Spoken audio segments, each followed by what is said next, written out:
विनोद ध्याना जी, अक्सर नारियल तोड़ने का सीजन आ गया है क्योंकि बरसात तो 2 दिन में होनी है।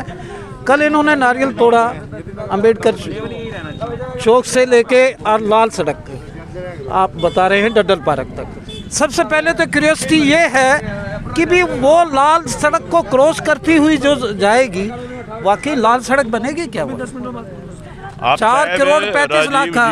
कल थे नहीं आप? मैं नहीं था कल। मैंने कल बताया था। हाँ। अंबेडकर चौक से लेके बरसी गेट तक सीसी रोड बनेगी। जी जी। उसके बाद तारकोल की रोड बनेगी। जी जी। लाल सड़क जो लगभग हमारा जो लड़कियों का स्कूल है उससे आसपास 100 मीटर का टुकड़ा हम सीसी बनाएंगे और वो लाल बनाएंगे। वो लाल बनाएंगे। लोगों की बहुत पुरानी ये मांग रही है। और अब मैं आता हूँ मेरे घर के क्रॉस के करती हुई जो रोड है, ये एक साइड में आपने पाइपलाइन वो स्ट्रॉन्ग वाटर ड्रेन डलवाया और वो 4 करोड़ 35 लाख का प्रोजेक्ट रहा जो कल आपने नारियल तोड़ा। और यहाँ पर कितने लाख का ये प्रोजेक्ट है, ये जरा बताइएगा आपके एक्शन साहब से पता करिए। ये 7 करोड़ 25 लाख रुपए का। हाँ। ये है, ये दोनों तरफ से सीसी बनेगी और 7 करोड़ 25 लाख रुपया इस पे खर्च होंगे। कहते हैं कि जब तक बच्चा रोता नहीं है माँ दूध नहीं पिलाती है। तो पिछले दिनों लोगों ने बड़ा दंश भी झेला। आपने जो खुदवाई करवाई, जो इसको एक ड्रीम प्रोजेक्ट लेके चले हैं, हांसी में पानी की निकासी का, स्ट्रॉन्ग वाटर ड्रेन का और अन्य जो प्रोग्राम लेके चले हैं, उसके लिए लोगों ने थोड़ा सा तो दंश झेला ना। इस बात को तो आप मैं आपको बार बार यही बात कह रहा हूँ राजीव जी, आप तो पढ़े लिखे आदमी हैं। आप अपने घर की रिपेयर भी करवाएंगे, उसकी भी रेनोवेशन करवाएंगे, उसको भी सुंदर बनाने का प्रयास करेंगे तो आपके परिवार को भी दंश झेलना पड़ेगा। हांसी शहर मेरा परिवार है। मुझे दिक्कत है कि लोगों को तकलीफ हुई, मगर उसका फायदा भी हांसी शहर के लोग ही उठाएंगे। आने वाले समय में हांसी शहर के लोग मानेंगे कि वाकई शहर का सौंदर्यीकरण हुआ है और शहर में मतलब एक अच्छी फिजा बनी है। मैं आपकी बात को एक्नॉलेज कर रहा हूं क्योंकि आपने स्टार्ट में जब ये खुदवाई शुरू की थी, स्ट्रॉन्ग वाटर ड्रेन के जो बड़े बड़े पाइप लगवाए थे, जब भी ये कहा था कि भी एकदम तो नहीं हो पाता है, खुदाई का होता है।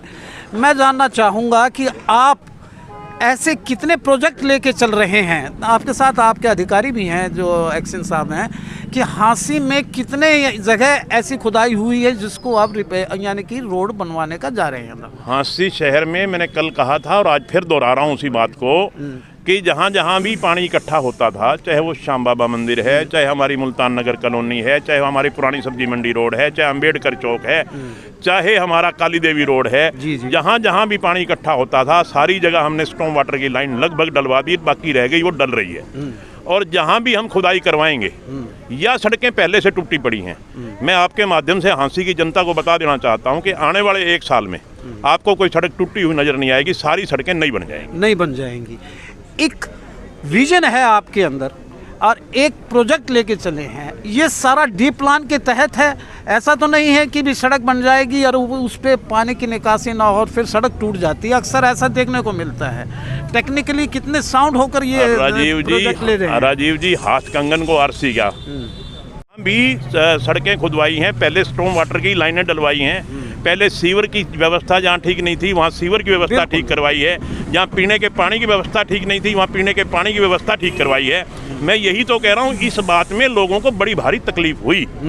तकलीफ होनी स्वाभाविक थी क्योंकि उनके आने जाने के रास्ते खराब हो गए, मतलब बरसात के दिनों में वो सही ढंग से निकल नहीं पाए।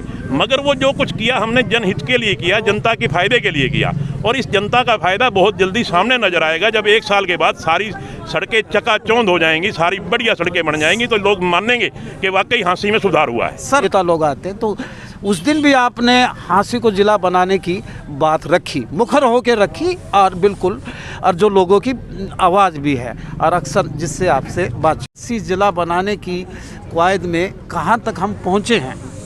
देखिए राजीव जी, एक विधायक होने के नाते मेरी हमेशा ये प्रयास रहता है और जहाँ भी आवाज़ उठाने की ज़रूरत पड़ती है मैं पूरे जोर शोर से आवाज़ उठाता हूँ, चाहे विधानसभा के अंदर हो चाहे विधानसभा के बाहर हो, चाहे हमारा कोई नेता आए, चाहे हमारे मुख्यमंत्री जी हों, चाहे हमारे पार्टी के प्रदेशाध्यक्ष हों, मैं अक्सर ये आवाज़ उठाता रहता हूँ क्योंकि वो आवाज़ हांसी की आवाज़ है, मेरी अकेले की आवाज़ नहीं है, वो हांसी की आवाज़ है और हांसी की आवाज़ मेरे मुँह से ही निकलेगी क्योंकि मैं हांसी का नुमाइंदा। वायदा करता हूँ कि बहुत जल्दी हम इस काम को सरअंजाम देंगे। वो कबीर जी ने कहा था, निंदक निरे राखिए, निंदा करने वाला मुझे अच्छा लगता है वो मेरी निंदा करता है, मुझे वो जगाने का प्रयास करता है, मैं उसकी निंदा सुन के मैं बड़ा राजी होता आप पे हूँ आरोप और मैं लगा जागता हूँ। देते हैं और भी कोई करते बात हैं। नहीं, आप बिल्कुल परमपिता- रिटेलिएट नहीं करते। परमपिता परमात्मा सर्वशक्तिमान है। मेरी मंशा, मेरी नीयत पे मुझे कम से कम कोई शक नहीं है। बाकी लोगों का काम है, लोग कहते रहेंगे, हम आगे बढ़ते रहेंगे। काम के लिए राजीव जी थोड़ा सा समय मैं जनता से मांगता हूँ, 1.5 साल का समय दो मेरे को। मैंने वायदा किया था उस वायदे पे खरा उतरूंगा। हांसी शहर को एक साफ सुंदर सुथरा शहर बना के दिखाऊंगा। एक वीमेन कॉलेज की जरूरत है हांसी शहर में, जो प्राइवेट। राजीव जी आप तो सारी मेरे वाली बात है, जो मैंने विधानसभा में उठा दी वही बात कह रहे हो पूछ रहा हूँ मैं सर आपसे। हाँ, वो भी बनवाएंगे।